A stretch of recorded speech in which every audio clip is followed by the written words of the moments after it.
Halo semuanya, selamat datang di acara 3 Praktikum Kartografi dan Perpetaan. Di acara 3 ini kita akan mempelajari tentang perhitungan jarak, luas, dan volume. Jadi nanti di sini kita akan mendapatkan peta dasar berupa peta batas administrasi desa yang tertutup. Selanjutnya kita bisa mengupload batas desa yang tertutup itu ke Kalkir. Di sini contohnya itu mengupload desa Sampang. Langkah pertama yang nantinya akan kita lakukan yaitu menghitung titik terluar atau koordinat terluar dari desa tersebut, di mana menghitungnya itu menggunakan rumus seperti menghitung kelebihan grid. Rumusnya yaitu seperti ini, dan nantinya akan didapatkan koordinat X dan Y-nya. Misalnya di sini ada interval gridnya 1000 per panjang grid yang biasanya itu misalnya 40 mm dan kelebihan grid misal 1,3. Nantinya dia hasil dari panjang grid berlebih ini dia akan dikurangi atau ditambah dari koordinat grid yang telah diketahui. Misalnya titik yang batas bagian utara ini.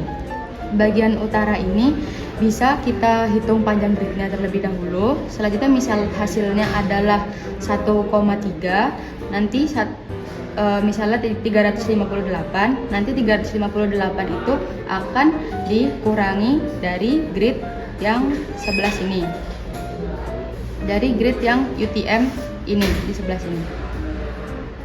Selanjutnya begitu juga dengan koordinat-koordinat yang di timur, selatan, dan barat. Selanjutnya yaitu kita akan menghitung jarak dan perpindahan, di mana jarak dan perpindahan ini kita menggunakan jalan yang ada di desa Sampang ini. Langkahnya yaitu kita menebali terlebih dahulu menggunakan DP merah jalan yang ada di daerah desa Sampang ini.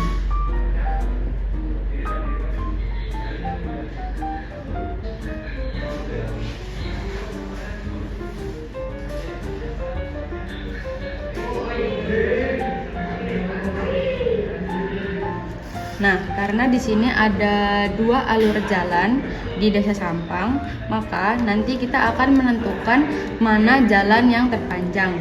Kita bisa mengukur mana jalan yang terpanjang itu menggunakan benang. Benangnya itu nanti kita bisa mengepaskan pada alur jalan yang telah kita tebali.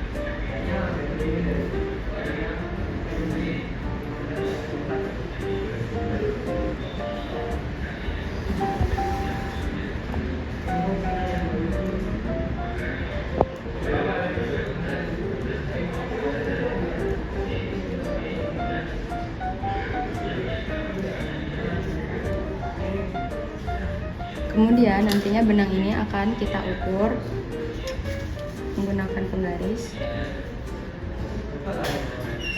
Di sini kita temukan 9,5 untuk jalan terpanjangnya, dan nantinya ini akan menjadi jarak pada desa Sampang ini. Jarak ini nantinya akan dikalikan dengan nilai skala untuk mengetahui jarak sebenarnya. Selanjutnya itu ada perpindahan. Nah, untuk perpindahan sendiri itu kita menghitung berdasarkan titik awal dan titik akhir jalan terpanjang. Jalan terpanjang yang nantinya kita sudah ketahui akan ditebali menggunakan pensil stick warna hijau.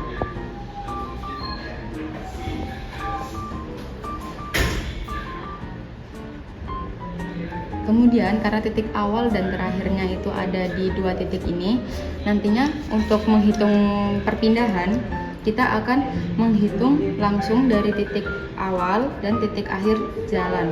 Di sini kita temukan bahwa perpindahannya ada di 7,7, yang mana perpindahan sebenarnya dihasilkan dengan dikalikan dengan nilai skala. Nanti akan ditemukan nilai dari perpindahan sebenarnya. Selanjutnya yaitu ada perhitungan luas. Perhitungan luas dapat dilakukan menggunakan 3 metode berbeda, yaitu metode kisi, lajur, dan segitiga. Yang pertama yaitu menggunakan metode kisi, di mana kita akan menggunakan milimeter blok A4, lalu kemudian kita membuat kotak-kotak atau kisi dalam area yang telah kita plotting atau desa dengan garis administrasi, batas administrasi yang tertutup. Kemudian kita membuat kotak-kotak sebanyak mungkin untuk menutupi daerah yang telah kita plot tadi. Cara menghitung luasnya itu kita bisa menjumlahkan luas dari masing-masing kisi yang ada dalam plottingan kita, kemudian dijumlahkan dan dikalikan dengan nilai skala kuadrat. Nantinya daerah-daerah yang tidak kita buat kisi, kita bisa menghitung dari milimeter bloknya. Kan ini ada petak-petak kecil berupa 1 kali 1 mili. Jadi kita bisa menghitung keseluruhan lebihan-lebihannya yang nantinya akan dijumlahkan dengan hasil kisi lain dan dikalikan dengan nilai skala kuadrat. Metode yang kedua yaitu metode lajur, di mana metode lajur ini kita akan membuat lajur-lajur untuk memenuhi plottingan kita. Yang pertama itu kita bisa membuat garis tegas terlebih dahulu. Selanjutnya dijeda oleh garis putus-putus. Jarak antara garis tegas dengan garis tegas yang ditandai dengan warna hitam ini adalah 0,5 cm. Jadi di antara 0,5 cm ini dijeda terlebih dahulu dengan garis putus-putus warna merah, yang mana artinya dari garis tegas ke garis putus-putus jedanya adalah 0,25. Untuk menghitung luasannya yaitu bisa dengan mengalihkan antara panjang lajur dikali dengan lebar lajur. Untuk yang pertama itu kita bisa menghitung dengan panjang lajur dikali dengan 0,25 terlebih dahulu, karena ini jaraknya adalah dari garis tegas ke garis yang putus-putus. Namun untuk selanjutnya kita bisa menghitung dengan panjang lajur dikali dengan 0,5 dan seterusnya. Selanjutnya metode untuk perhitungan luas itu bisa juga menggunakan metode segitiga, di mana kisi-kisi yang tadi telah kita buat juga bisa dibagi dua untuk membentuk segitiga siku-siku. Nantinya daerah-daerah yang telah kita plot akan dipenuhi dengan segitiga dan syaratnya harus segitiga siku-siku. Oleh karena itu, pembuatan kisi atau kotak-kotak terlebih dahulu akan lebih mudah untuk pembentukan segitiga agar pasti siku-siku. Nah, setelah segitiga siku-siku dibuat memenuhi seluruh plottingan, sisa-sisa dari pinggiran-pinggiran daerah yang tidak bisa dipenuhi dengan segitiga ini akan kita buat offset. Offset sendiri akan kita buat dengan menarik garis-garis lurus, di mana nantinya perhitungannya akan dilakukan dengan rumus sebagai berikut. Panjang baseline dikali dengan jumlah tinggi offset per jumlah offset tersebut. Dari gambar ini kita dapat menghitung, misalnya contohnya offset yang di sebelah sini. Panjang baseline maksudnya adalah offset tersebut menempel ke segitiga. Nah, yang dihitung atau panjang baseline tersebut adalah sisi segitiga yang ditempeli oleh offset. Jadi di sini kita bisa menyimpulkan bahwa panjang baseline-nya itu 1 cm. Kita tulis di sini 1 cm. Kemudian untuk jumlah tinggi offsetnya kita bisa membuat offset terlebih dahulu. Kemudian kita hitung tinggi offsetnya berapa. Di sini contohnya itu ada 0,25. Offset yang tingginya 0,25 itu ada 4 garis. Jadi di sini saya tulis 0,25 dikali dengan 4. Selanjutnya ada tinggi offset yang tingginya 0,2 sebanyak 2 dan offset dengan tinggi 0,1 sebanyak 4. Jumlah keseluruhan offset pada daerah ini yaitu ada 10 offset. Jadi kita bisa menyocokkan antara jumlah ini dengan jumlah perkalian yang tadi telah kita tentukan untuk si tinggi offsetnya itu. Setelah dihitung, maka hasil luasan dari offset ini itu adalah 0,18 cm persegi.